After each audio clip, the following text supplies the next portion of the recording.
Hello मेरे प्यारे बच्चों, कैसे हैं आप सभी बहुत ही शानदार, बहुत ही जबरदस्त होंगे। तो जैसा कि आप सभी बच्चों को यहाँ पर पता है कि आपकी जो यूपी पुलिस की वैकेंसी निकली थी, उसमें जो है एज को लेकर के यहाँ पर काफी मुद्दे उठाए जा रहे हैं। अब उसमें है क्या, एज हमारी बढ़ेगी या नहीं बढ़ेगी, हमको छूट मिलेगी या नहीं मिलेगी। और ये मुद्दा आपका जो है आपका हाई कोर्ट भी पहुंच चुका है। और इन सभी चीजों के बारे में आपको अच्छी तरीके से पता होगा। यहाँ पर एक ट्वीट भी चलाया जा रहा है जिसमें आप सारे बच्चे सहयोग कर रहे हैं, तो आप सभी लोग उसमें सहयोग करें। तो इस पूरी प्रक्रिया को करना हमको कैसे है, कैसे हमको क्या करें कि ताकि जो बच्चे हमारे ओवर एज हो रहे हैं उनको एज के अंतर्गत यानी अंडर एज वो आ जाए। तो उसके बारे में संपूर्ण यहाँ पर जानने वाले हैं। तो आप सभी को यहाँ पर पता है कि यहाँ पर कितनी 60,000 वैकेंसी के लगभग आप सभी को देखने को मिली थी। ठीक है, 60,000 के प्लस में वैकेंसी थी। चलो भैया, ये तो ठीक है, आपने 60,000 वैकेंसी दे दी, लेकिन इसमें भी एक आपकी कमी रही कि आपने 2018 में वैकेंसी दी, फिर आपका 2019 निकल गया, फिर आपका 2000 पूरा पूरा 20 निकल गया, फिर आपका 2021 निकल गया, फिर 2000 आपका 22 निकल गया। ठीक है, 2022 निकल गया, उसके बाद 2022 के बाद फिर आपका 2023 भी आपका निकल गया है। यानी 2023 की हम बात करते हैं तो उसके लास्ट मंथ में यानी दिसंबर में आपकी ये वैकेंसी आई थी। सभी लोगों को अच्छी तरीके से पता होगा। ठीक है, यानी यहाँ पर आपका जो है काफी गैप यहाँ पर है। यानी 2018 के बाद हम बात करते हैं, 2018 के बाद आपकी अब 2023 में लास्ट में एकदम वैकेंसी आई है, यानी दिसंबर के महीने में आपकी वैकेंसी आई। ये भी चीज आप सभी को पहले से ही पता होगी। ठीक है, तो इतना तो आप सभी को पता है कि यहाँ पर क्या देखो होता है क्या है। वैसे वैकेंसी तो आपको देखो हर साल देनी चाहिए, चाहे आप 5,000 दो, चाहे 2,000 दो, चाहे 10,000 दो, लेकिन हर साल वैकेंसी देने से क्या होता है कि छात्र जो है वो निरंतर लगा रहता है। लेकिन यहाँ पर हमको आपको जो है काफी बड़ा जो है गैप देखने को मिल रहा होगा। सबसे बड़ी गलती तो सरकार की यह रहती है कि यहाँ पर इतना बड़ा गैप जो है ये आपको देखने को मिला। ठीक है, अब यहाँ पर किया क्या सरकार ने, किया ये है कि यहाँ पर जो है आपकी जो है एज रखी कितनी गई है। देखो सबसे बड़ा मुद्दा क्या है, सबसे बड़ा मुद्दा आपका जो है वो आपका एज को लेकर के है, जिनमें 18 से 22 वर्ष यहाँ पर रखी गई एज। अब यहाँ पर इसके रखने का मतलब है कि जो बच्चे 2018 में जो 18 साल के नहीं हुए थे, ठीक है, अब उसके बाद में ये 18 साल के हो गए थे, उन्होंने फॉर्म नहीं डाला या जो है एक ही बार वो फॉर्म डाल पाए, उसके बाद आप क्या 2023 में आपकी वैकेंसी आ रही, अब वो क्या है, अब वो ओवर एज हो रहे हैं, तो क्या दोबारा फॉर्म वो नहीं डालेंगे। तो ये एज को लेकर के बहुत बड़ा मुद्दा यहाँ पर हो रहा है। तो ये तो नोटिस आप सभी को दिख ही रहा होगा भैया। तो उसके बारे में आप संपूर्ण जो है चर्चा करते हैं कि आखिर हमको ऐसा क्या करना चाहिए, क्या क्या करना चाहिए कि हमको एज में छूट मिले, और हमारी जो बातें हैं जो हमको एज में छूट नहीं यहाँ पर मिल रही है, जो बच्चे ओवर एज हो रहे हैं उनकी बातें जो है वो सरकार तक पहुंच सके, तो उसके बारे में यहाँ पर हम चर्चा करने वाले हैं। ठीक है, तो ये तो नोटिस आप सभी को दिख ही रहा होगा भैया। ये तो आपका उत्तर प्रदेश पुलिस का था, 60,244 वैकेंसी थी, ये तो आप सभी को पता है। अब सीधे चलते हैं, आपका जो मुद्दा है वो आपका एज का लेकर के है, आपका मुद्दा जो है वो आपका एज का लेकर के है, तो उसके बारे में सीधे बात करते हैं। अब यहाँ पर समझिएगा, ये तो यहाँ पर ये भी बताया गया था कि आपके जो फार्म है वो आपके 27 से अप्लाई होंगे, यानी 27/12/2023 से आपके फार्म भरे जाएंगे। ये तो सभी बच्चों को यहाँ पर पता है। तो जब हम करेंगे क्या, हम यहाँ पर 3 स्टेप समझेंगे जिससे हमको क्या करते हैं, जिससे हमको छूट अभी भी मिल सकती है। जैसे हम अगर जो अपनी बात सरकार के प्रति रखेंगे, हम अपनी समस्या सरकार को बताएंगे कि हमको ऐसी ऐसी समस्या है, हमको क्या यहाँ पर जितने बच्चे हमारे हैं सारे बच्चों को ऐसी समस्या है, तो वो हमारी बातों पर शायद कोई चर्चा यहाँ पर कर सके, और चर्चा करें चाहे ना करें। लेकिन मेरा काम क्या है कि यदि हमको कोई समस्या है तो हमको क्या करना है, हमको अपनी समस्या जो है वो सरकार तक पहुंचानी है। ठीक है, तो वो कौन से माध्यम से पहुंचानी है इस बारे में चर्चा करने वाले हैं। तो ये तो आप सभी को पता है कि 27 से आपके फार्म ऑनलाइन होने लगेंगे। यदि हम अपनी समस्या सरकार तक पहुंचा देंगे तो शायद 27 के बाद, यानी 27 के बाद ऑनलाइन हो गया, यानी 27 से ऑनलाइन हो जाएंगे फार्म। ठीक है होना, उसके पहले शायद कोई नोटिफिकेशन आपका जारी हो जाए ऑफिशियल, उसमें शायद एज को लेकर के कोई यहाँ पर बात कर दी जाए। तो ऐसे बहुत से टॉपिक हैं जो आपके मन में बहुत से डाउट चल रहे हैं। तो यहाँ पर आपको करना क्या, सिंपल समझो, ये आपके 27 से फार्म अप्लाई होंगे, तो इसको तो आप सभी को पता है, इससे कोई हमारा लेना देना नहीं है। क्योंकि यहाँ पर जो बच्चे, देखो होता क्या है, जो बच्चे अंडर एज हैं वो क्या सोचते हैं, वो सोचते हैं कि हम तो अंडर एज है ही, अब हमको इस ट्वीट करने की आवश्यकता नहीं है, हमको हाई कोर्ट में जाने की आवश्यकता नहीं है, हमको किसी से चिट्ठी लिखवाने की आवश्यकता नहीं है। तो ये बच्चे ना सोचे, क्योंकि यहाँ पर उनको, उनके साथ साथ वो बच्चे भी यहाँ पर उनको भी लेकर चले जो यहाँ पर ओवर एज हो रहे हैं। तो यहाँ पर 3 चरण समझिएगा, 3 चरण के बारे में मैं यहाँ पर चर्चा करने वाला हूं। 3 चरण, एक तो पहला चरण आपका ये हो गया पहला चरण आपका ये होगा कि आपको क्या करना है, आपको ट्वीट करना है लगभग एक हफ्ते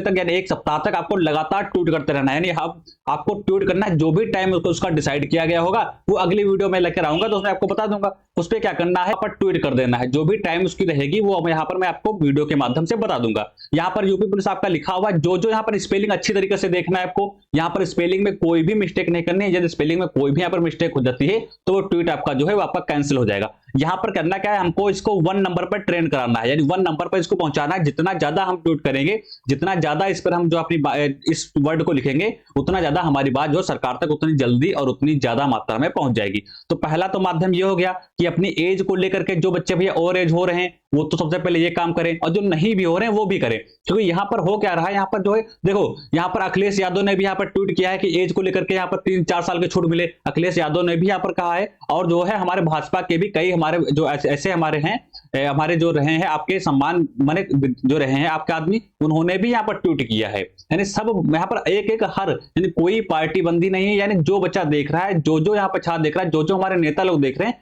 वो सब यहाँ पर कह रहे हैं कि एज को लेकर के यहाँ पर छूट होनी चाहिए। क्योंकि बच्चे इतने ज्यादा यहाँ पर जो है इतना ज्यादा टेंशन में आ गए हैं, इतना ज्यादा परेशान हो रहे हैं, लखनऊ में धरना प्रदर्शन के लिए भी वहां पर पहुंच चुके हैं। वो तो आपने देखा होगा। यहाँ पर हमारे बड़े बड़े चैनल बहुत से हमारे सहयोग कर रहे हैं ट्वीट के लिए, और यहाँ पर जैसे आपके रोजगार विद अंकित हो गए, अंकित भाटी सर हमारे हो गए, वो भी हमारे क्या कर रहे हैं, वो भी हमारे बहुत ज्यादा सहयोग कर रहे हैं। एग्जामपुर के विवेक सर हो गए, बहुत सारे विवेक सर हो गए, एग्जामपुर का आपका चैनल हो गया, और आपका अड्डा 247 हो गया। यानी बहुत से ऐसे बड़े बड़े चैनल हैं जो सर लोग हैं, वो क्या कर रहे हैं, वो ऐसे माध्यम से सभी बच्चों को बताना चाह रहे हैं कि मतलब इस टाइम आपको ट्वीट करना है, ये प्रक्रिया आपकी रहेगी, जिससे आप सभी बच्चे एक साथ यदि करते हैं तो आपको एज में 3 से 4 साल की छूट आपको देखने को मिल जाएगी।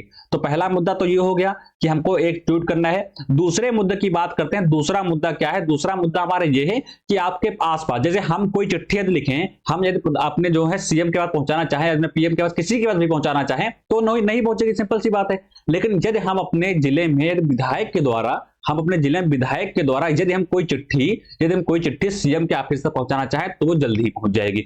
तो हम सभी को क्या करना है, एक विधायक से, यानी विधायक हो, कोई नेता हो, जैसे आपके आसपास कोई लीडर रहता है, कोई आपका 2 साल पहले, 5 साल पहले विधायक था, कोई 10 साल पहले विधायक था, या कोई प्रेजेंट टाइम में विधायक है, या कोई नेता है बड़े पद पर, कोई मंत्री है, कुछ भी है, तो उनके माध्यम से क्या करना है, उनके माध्यम से हमको एक यहाँ पर पत्र लिखवाना है। उनके माध्यम से एक पत्र लिखना है जिसमें एज के बारे में वहां पर आपको चर्चा करनी है।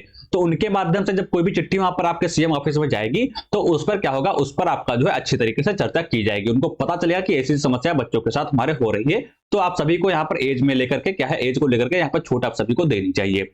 तो दूसरा तो ये होगा।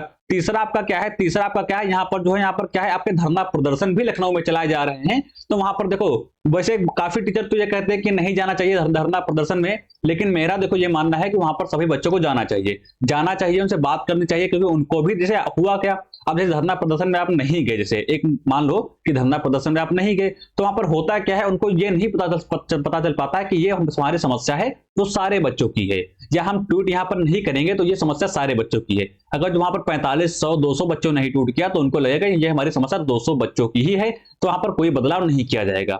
जैसे आप वहां पर क्या होगा, जैसे आप चिट्ठी यदि नहीं लिखवाएंगे या कोई पत्र नहीं भिजवाएंगे तो उनको लगेगा कि यहाँ से, इस जिले से या इन बच्चों को कोई समस्या नहीं है, केवल जहां से चिट्ठी आ रही है उन्हीं बच्चों को समस्या है। लेकिन जब हर जिले से, हर जगह से हर विद्यार्थी भेजेगा, हर विद्यार्थी के माध्यम से कोई चिट्ठी जाएगी, कोई टूट जाएगा, कोई आपका धरना प्रदर्शन करना जाएगा, तो उनको इस चीज को लेकर समस्या भी होगी और उनको ये भी करने पर मजबूर ही हो जाएंगे। यानी 27, यानी कल से, यानी कल आपके 27 है तो कल आपके ऑनलाइन होने स्टार्ट हो जाएंगे। शायद आज रात तक या आज किसी भी टाइम या कल मॉर्निंग में आपका कोई भी नोटिफिकेशन एज को लेकर के देखने को मिल जाए। तो ये हमारे 3 माध्यम हो गए जिनमें क्या कर सकते हैं, जिनमें हम अपनी बात जो है सरकार द्वारा पहुंचा सकते हैं। ठीक है, अब यहाँ पर देखो एक चीज यहाँ पर और देखने को मिली होगी, ये चीज यहाँ पर बढ़िएगा कि इलाहाबाद हाई कोर्ट पहुंचा आयु सीमा में जो छूट देने का मामला, यानी आपका ये जो छूट देने का मामला है, यानी एज को लेकर के जो आपका मामला है, ये आपका कहां पहुंच चुका है, तो ये आपका जो है इलाहाबाद हाई कोर्ट तक पहुंच चुका है। ये आप सभी बच्चों को पता होगा। उसका फैसला जब आएगा, जो भी उसमें आपका होगा, देखो इलाहाबाद हाई कोर्ट पहुंच गया है तो कोई ना कोई तो निर्णय, कोई ना कोई निष्कर्ष तो उसका निकलेगा ही। जो निष्कर्ष और जो निर्णय आपका निकलेगा वो यहाँ पर मैं आपको जो है बता दूंगा। लेकिन ट्वीट करना है, आपका पत्र लिखवाना है, कोई विधायक से या चिट्ठी द्वारा में लिखवाना है, या कोई भी हेल्पलाइन नंबर से उनसे बात करनी है, या आपको क्या करना है, अब धरना प्रदर्शन में आसपास में तो अपनी बात रखने के लिए वहां जा सकते हैं। मैं ऐसा तो नहीं कहता कोई धरना प्रदर्शन में जाओ, आप पत्थर मारने लगो, कुछ भी करने लगो, लेकिन अपनी बात एक अच्छे माध्यम से, एक अच्छे नागरिक की तरह वहां पर आप रख सकते हैं। ठीक है। चलो आगे देखते हैं। यहां पर लिखा हुआ है कि यूपी पुलिस भर्ती में आयु सीमा की छूट का मामला अब हाईकोर्ट पहुंच गया है। सिंपल सा नोटिस में बताया गया कि आपका आयु का लेकर के छूट का मामला आपका कहां पहुंच गया, वो आपका जो है हाईकोर्ट पहुंच गया है। ठीक है, सर्वेश पांडे और अन्य 28 जो है आपके सर्वेश पांडे हैं और यानी आपके क्या गया 28 आपके ऐसे भी और जो है आपके व्यक्ति हैं जिन्होंने इसके बारे में वहां पर जो है मामला आपका दर्ज किया है हाईकोर्ट में। ठीक है, चलो भाई, याचिका पर जो है शीतकालीन के अवकाश के बाद यानी सुनवाई होगी, यानी शीतकालीन याचिका पर आपका शीतकालीन अवकाश चल रहा है, उसके बाद कहा गया है उसके बाद क्या होगा, उसके बाद उसमें सुनवाई होगी। यहाँ पर सारी चीजें आपकी बताई गई हैं। पुलिस में वर्ष 2018 में 5 वर्ष बाद भर्ती आई है, तो सभी को पता है भाई 2018 के बाद 2023 में आ रहे हैं, 2023 तो आपको गया है 24 ही मान के चलो। जबकि उत्तर प्रदेश सरकार ने सुप्रीम कोर्ट ने वर्ष 2017 में जो है मनीष कुमार के मामले में जो है क्या किया जाता है, मनीष जो एक देखो मनीष कुमार का मामला रहता है आपका, यहाँ पर लिखा हुआ भी 2017 में मनीष कुमार के मामला यहाँ पर लिखा हुआ है। ठीक है, यहाँ पर लिखा भी आप अच्छे तरीके से देख सकते हैं। ठीक है, एफिडेविट दिया था मनीष कुमार मामला ने 2017 में एफिडेविट दिया था, यहाँ पर सारी चीजें लिखी हुई हैं।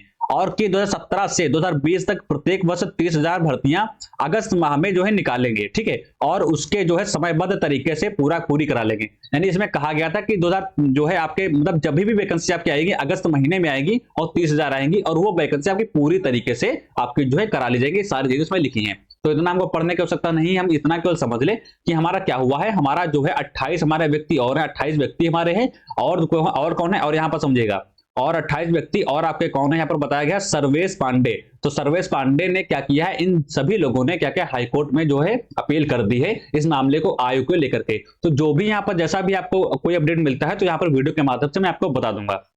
तो सभी लोगों को ट्वीट करना है और दूसरा नंबर क्या है, पत्र लिखना है और लेटर लिखना है या लेटर लिखना है। तीसरे नंबर आप सभी को धरना प्रदर्शन आसपास में है तो अपनी बात रखने के लिए जो है काफी मात्रा में जा सकते हैं, क्योंकि वहां पर मैंने ऐसा सर्च किया है या हमने जो है वीडियो के माध्यम से भी देखा है कि काफी बच्चे वहां पर पहुंच चुके हैं और बड़े बड़े चैनल भी, आप बड़े बड़े टीचर भी आपका सहयोग कर रहे हैं। तो भी आप अपना सहयोग लगाए रखो, शायद आपको जो है छूट देखने को प्राप्त हो जाए। ऐसे ऐसे बच्चे जो जॉब कर भी रहे हैं वो भी इसमें आपका सहयोग कर रहे हैं, तो भैया सभी लोग सहयोग करो, देखो मेरा मानना है। ठीक है, तो ऐसी आपकी नोटिस रहती है आयु को लेकर के। बाकी कोई भी अपडेट रहता है तो वहां पर मैं आपको बता दूंगा। वीडियो अच्छी लगे तो वीडियो को लाइक करना, दोस्तों के पास शेयर कर देना ताकि हर एक चीज के बारे में उनको पता चल सके। तो मिलेंगे अगले नेक्स्ट वीडियो में, तब तक नमस्कार, जय हिंद।